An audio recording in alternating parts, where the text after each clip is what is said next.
Welcome back, everybody. Mike McConville here again, Stratford, Ontario, Canada for StringTechWorkstations. We have a Gibson Explorer in today. We've just removed the nut, nice and clean, no lumber, right on the glue line. This, of course, will be getting a compensated nut. This is another one that came up from the States, from Pennsylvania. Of course, compensated nut, fret dress, super accurate intonation, and silky smooth action. As weird as it looks, it's actually very comfortable to play. The waist sits comfortably on your leg, and this sort of point, or the lower bout if you want to call it that, you can rest your arm on there, put your hand right in between the two pickups over the bridge. Beautiful design as far as comfort goes, and obviously very striking and very forward thinking for the time. Now I've marked all the sort of spots on this one. Apparently it was done with one of these CNC machines, but they missed a few spots, but we're going to get it on the TechDeck. So the other thing we have on the go is this Relish guitar. Now this is today's sort of modern age forward-thinking guitar. I just found this in the case. So this is the inside of the guitar. Now I'm going to show it to you in a minute. Now I was going to say it's like the Swiss Army knife of guitars. Last time I was talking to Thomas when he was picking up his TechDeck, he was raving about this guitar. But here you go. This is the inside. I'm going to flip it over. I'll show you before I'm done. It needs a very light fret dress. And once again, it's renewable sources, right? So it's bamboo fingerboard. Very stable, very hard, very resilient. Stainless steel frets. I don't know if that's American walnut or Persian walnut top. So this is the Walnut Jane model. And I'm very impressed. Yeah, we're going to have a real good look at this thing. So I will dress that very lightly and just nick those high spots. So there's the headstock, and it's got that the sort of foil logo, much like the Paul Reed Smith. Maple neck, 25.5-inch scale, ingenious design, and renewable resources. Bamboo fingerboard, what a great idea. Bamboo is like super hard, super resilient, and actually less susceptible to cracking than ebony. So there you go, the Relish guitar from Switzerland. Okay, both of these guitars have been masked off, and they're both getting basically the same treatment. We're getting a light fret dress on this one, a few spots along the length of that neck that the CNC machine didn't quite get, or whoever adjusted the neck when the CNC machine was being used didn't quite get it right. But we'll nail it on the TechDeck, no issue. This will be 100%. The Relish guitar is also kind of set up, masked off, ready to go. There are also a few spots on this one. Those saddles need to be radius to match the curvature of the fingerboard as well. And both these guitars are basically 10 to 46 concert pitch, nothing special there, most common string on the planet. So I do these two jobs in tandem.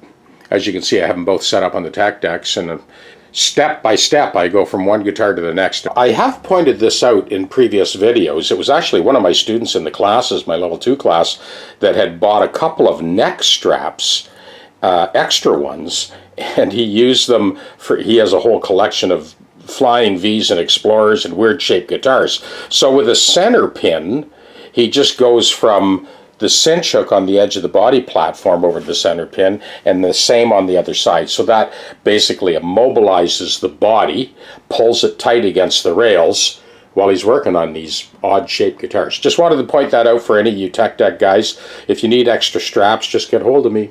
You know how to do that. Cheers. So before I recrown the frets on this Explorer, I just wanted to point out all the spots that I had marked with the chalk there. You can see this is these are all spots that the CNC machine missed, and we got them. So now we're ready to recrown, polish, and we'll bring this thing up to 100%. And on the Relish guitar, same thing. There are a few high spots. I marked them ahead of time. Just nick those. We're going to recrown, polish, and then this thing will be 100%. So we tightened up this hardware here. This is now rock solid, no wiggling, no jiggling. Both those tailpiece posts are also tightened up. And the frets are now flawless, perfectly level, perfectly recrowned, and buffed to a mirror shine. And the Relish guitar is also done. Perfectly level, recrowned, and then buffed to a mirror shine. They are good for the long run. These are stainless steel frets as well. Right, we've got a nice press fit on that nut blank. Now we're just using the original nut to kind of trace the center lines so we get started on this thing. You know, most people that are are cutting a guitar nut for the first couple of times, there's something that's easily overlooked, and that is the center to center on the strings is not the same. It's logarithmic. And the reason for that is the strings are thinner. The first string is thinner, obviously, and it gets thicker towards the bass. So it's the space between the strings that needs to be even. So from the outside diameter of one string to the outside diameter of the adjacent string, that's the accuracy that you're looking for. So I start by tracing these lines. I haven't cut any compensation values yet. As you can see, this is just the blank. So this is where we start. We get that spacing right first. I start with a 26 thou Hosco file. You get these anywhere online. There's a bunch of different people sell them. And just strike that center line all the way across with the 26 thou.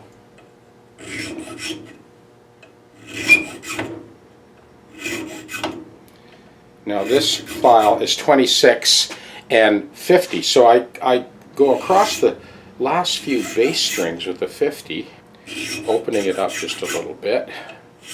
There's my low E, there's the A, D, and then I'll flip it again when I get to the G, and then score the second and first string as well. Now we'll go back to the guitar. So the next stage is we've already determined that nice press fits, we've got the string spacing done. Now we put the strings on. Before we cut any values, we want to triple check that spacing across the fingerboard to make sure that, like I mentioned earlier, the outside diameter of one string to the outside diameter of the adjacent string, that distance is the same all the way across.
Okay, you gotta love how this back plate attaches. Check this out. Magnets. How sensible is that? You gotta watch your finger too. This really pulls it on,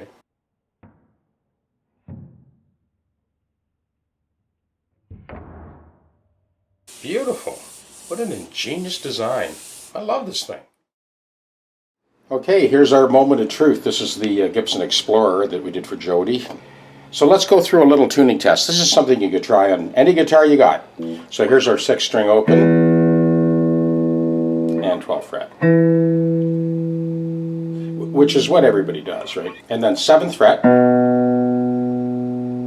and corresponding 19th fret.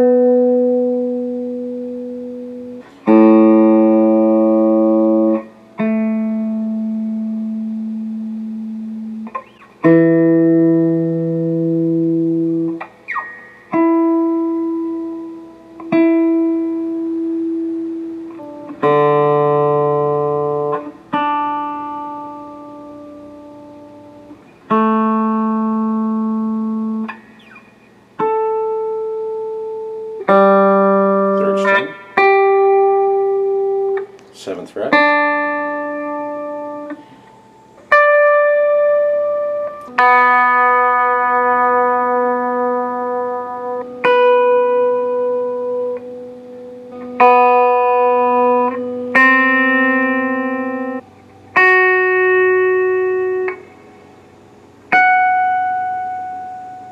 First string.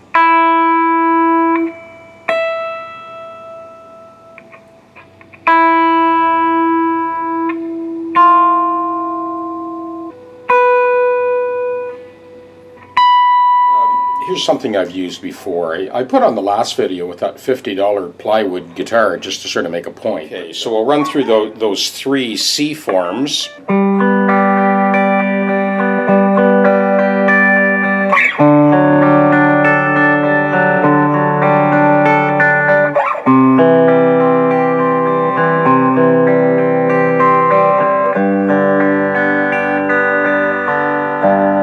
That's sort of a typical tuning check. Try it on your Les Paul, your Firebird, your Explorer, your Martin Flat Top, and see if all those chords are in tune. The next thing I'll try is I'll do a series of minor chords.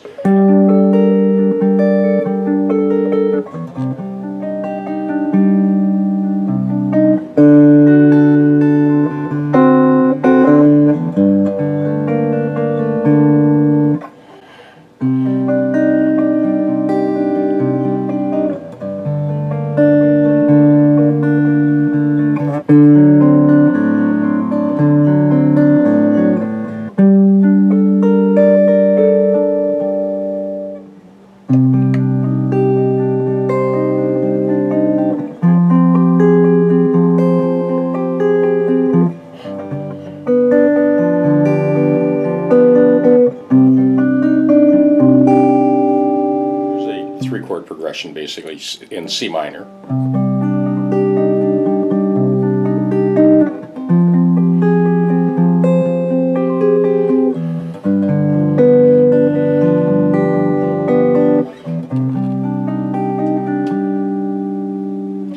Okay, so I've looped that, and we're just going to let that play, and I'll just kind of blow over it and switch up the pickups so you get to hear this Explorer.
So the wrap up for this Explorer is we've got that compensated nut. Well, I got to put the truss rod cover on there yet. Frets are dressed, leveled, crown polished, and the hardware is tightened up. So the intonation at the bridge and at the compensated nut has balanced the tuning perfectly on this guitar. We didn't need to do a reverse wrap on that tailpiece because look at how close it is. It's almost right down to the body. There's still lots of clearance on the back of that casting in the bridge. The main reason for that is because we had to move the saddles back so far to get it to intonate that it helped the strings clear the back of the bridge. And that's about it for the Explorer. Nice guitar, actually. Great tone.